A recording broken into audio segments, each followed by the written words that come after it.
Gundam Barbatos Lupus adalah mobile suit utama di paruh pertama musim kedua Mobile Suit Gundam Iron Blooded Orphans. Mobile suit ini dipiloti oleh Mikazuki August. Berdasarkan data pertempuran Mikazuki, mobile suit tersebut dikonfigurasi ulang sebagai unit pertempuran jarak dekat, dan kecepatan reaksi serta mobilitasnya juga ditingkatkan, dengan penyesuaian yang dilakukan melalui sistem Alaya Vijnana untuk memperdalam hubungan antara gerakan mesin dan indera pilot itu sendiri. Hasilnya, tingkat respons Gundam Frame disesuaikan agar sesuai dengan kecepatan yang diindra Mikazuki. Perubahan lain pada rangka mobile suit tersebut meliputi rangka lengan yang diperpanjang agar sesuai dengan indra Mikazuki, sementara rangka kaki dimodifikasi dan memiliki suspensi yang dapat digunakan di darat untuk membantu beradaptasi dengan mulus terhadap pertempuran di semua lingkungan. Terakhir, bagian rangka pada sendi lengan dan kaki diganti dengan yang direproduksi oleh Teiwas. Ini membantu mengatasi kerusakan yang terakumulasi dan juga meningkatkan kemampuan geraknya. Penguat pada pinggang didasarkan pada penguat yang sebelumnya digunakan oleh Barbatos 5th Form Ground Type dan 6th Form. Sumber dari www.gundam.fandom.com. Hari ini kita akan review HG Barbatos Lupus dari Daban Model. Salah satu Gundam dari IBO dengan cara bertarung yang sangat brutal. Saat merakit kit ini gak ada banyak masalah sih, ngerakitnya nyaman. Pokoknya enaklah ketimbang bootleg zaman dulu. Tapi mungkin perlu ada beberapa part yang harus diakalin kayak ngikis part luber atau memperbesar sambungan female-nya. Kit ini punya kombinasi warna biru, kuning, merah, dan didominasi warna putih. Gundam Barbatos udah jadi Gundam favoritku. Kit ini memiliki bentuk yang sangat gahar menurutku, ditambah lagi saat di anime cara bertarungnya sangat keren. Tapi untuk sekarang kalau Barbatos Lupus Bandai harganya udah kegoreng banget menurutku. Oleh karena itu mungkin merek Daban ini bisa jadi salah satu opsi pingin Gundam Barbatos Lupus tapi pingin yang murah. Pertama kita review estetika di bagian kepala. Kepalanya sangat keren, dimana cuma punya dua vivin yang kayak menandakan bentuk iblis. Kemudian ditambah dengan kerah bagian leher membuatnya makin istimewa. Ini kalau dibandingin sama merek Bandai, kelihatan banget bedanya yaitu untuk wajah lumayan jelek tapi tidak separah merek Hongli. Bagian yang bikin beda terutama di bagian mata ini dan bagian kuning ini yang kurang mendetail seperti Bandainya. Selanjutnya pada bagian badan. Badannya juga dibuat sangat keren. Lihat betapa keren bagian ini. Bentuk dadanya sedikit besar tapi tetap terlihat canggih. Sedangkan perutnya ciri khas MSIBO yaitu perut yang ramping serta ada bagian piston di sini. Ini kalau dibandingin sama merek Bandai. Kalau punyaku yang Bandai udah aku kasih WSD ya, tapi overall untuk bentuknya masih lumayan mirip. Kemudian di bagian pinggang depan terdapat rok yang ciri khas Gundam banget tapi dibuat lebih lancip. Ini kalau dibandingin sama Bandainya, untuk bentuknya juga masih terlihat mirip, hampir terlihat tidak berbeda.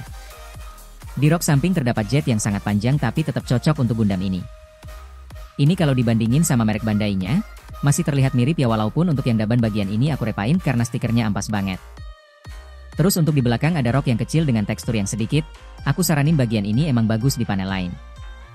Berikut kalau dibandingin sama merek Bandainya, kalau dilihat masih terlihat mirip. Kemudian di punggungnya terdapat jet dan tempat untuk menaruh senjata. Menurutku bagian ini simpel tapi tetap gahar untuk Gundam ini. Ini kalau dibandingin sama punya Bandai, tetap terlihat sama dan sekali lagi untuk bagian ini aku gak pakai stiker untuk Daban karena stikernya jelek dan gampang lepas. Kemudian untuk bagian tangan juga menarik karena memperlihatkan framenya. Untuk bagian bahu sangat besar dan juga bagian merah ini menambah kesan garangnya. Kemudian di bagian tangan bawahnya terlihat kurus tapi tekstur yang diperlihatkan membuatnya lebih keren. Emang ini perlu kalian panel lain. Ini kalau dibandingin dengan merek Bandainya. Kalau menurutku ini masih terlihat sama juga sih.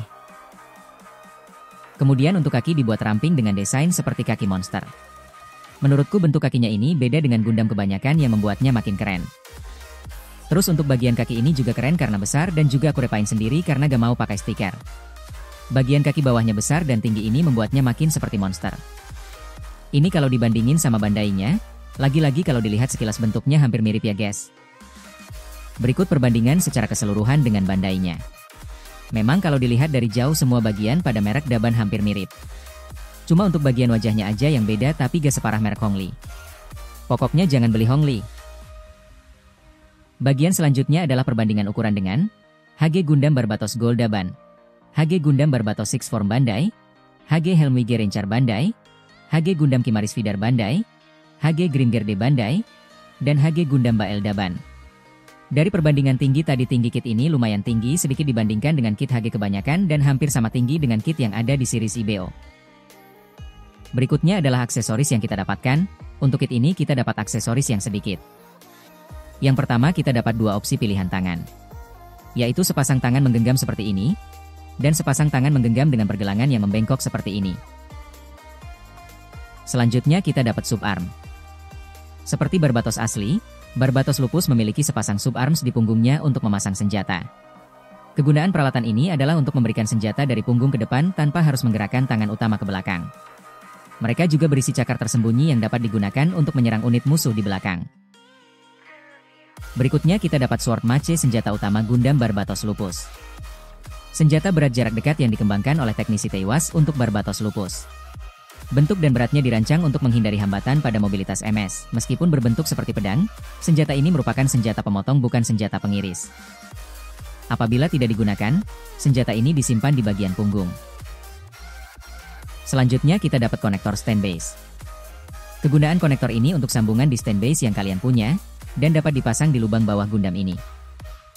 Kemudian kita dapat stand base. Inilah salah satu keunggulan kit Daban di mana untuk merek Bandai-nya sendiri kita gak dikasih stand base. Walaupun untuk kualitas plastik stand base ini lumayan buruk. Terakhir kita dapat sisa part. Sisa part yang lumayan buat bahan kostum. Sisa part ini merupakan bagian dari Gundam Barbatos. Lanjut ke sesi artikulasinya. Untuk sekarang kit ini masih lumayan solid tapi gak tahu ke depannya. Terus untuk kit ini bagian badannya udah loose kayak gini. Karena yang Bandai pun gampang loose. Sekarang ayo kita coba pose loop figure second. Tidak bisa pose karena bagian kaki ketahan sama pahanya. Kita lanjut ke artikulasi di bagian kepala. Kepala bisa geleng-geleng seperti ini. Kepala bisa headbang seperti ini. Kepala bahkan bisa maju mundur seperti ini. Dan kepala bisa diputar full 360 derajat seperti ini, tapi kalian perlu hati-hati karena rawan lepas juga. Lanjut ke badan. Badan bisa gel-gel leluasa seperti ini. Badan bisa ditekuk ke bawah dan ke atas seperti ini.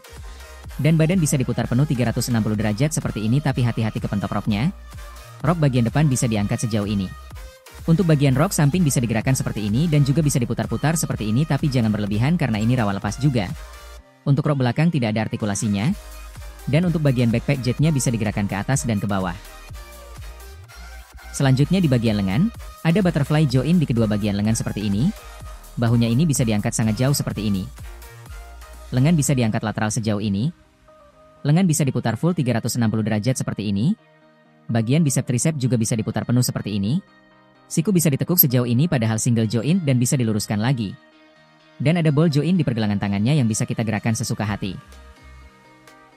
Selanjutnya di bagian kaki, untuk selangkangannya bisa diputar-putar seperti ini. Paha selangkangan bisa diputar-putar seperti ini aja. Kaki bisa menendang ke depan sangat jauh dan ke belakang sangat jauh juga padahal ke pentop rok. Lutut bisa ditekuk sejauh ini karena double joint yang menurutku lumayan nekuk dan dapat diluruskan lagi. Kaki bawah bisa pivot-pivot sangat leluasa tapi hati-hati bagian ini gampang lepas. Kaki bawah bisa digerakkan maju dan mundur seperti ini.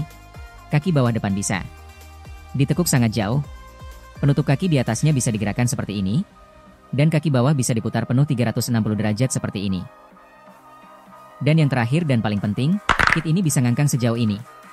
Kalau misal tidak ada rok samping pastinya bakal lebih jauh. Menurutku, kit ini aku rekomendasiin untuk dibeli. Kalau kalian penggemar kit IBO dan penggemar Gundam Barbatos Lupus, mungkin ini jadi salah satu kit rekomendasi mengingat untuk kit Bandai-nya lagi kegoreng di Indonesia. Padahal dulu aku beli Barbatos Lupus yang merek Bandai kisaran 160 sampai 190 ribu aja, kalau sekarang bisa lebih dari 200 ribu. Kalian bisa cek harganya di link yang ada di deskripsi. Kelebihan dari kit ini yaitu kombinasi warna yang bagus, bentuknya simpel tapi garang, dan kita dapat stand base. Kelemahannya ada di plastik yang lebih jelek dari Bandai, aksesori sedikit, kitnya sedikit susah dirakit dan kitnya gampang rontok. Aku kasih nilai 6,5 dari 10 untuk kit ini. Namun, sekali lagi, keputusan untuk membeli ada di tangan kalian ya. Terima kasih udah nonton. Jangan lupa like, subscribe, dan sampai jumpa di review berikutnya.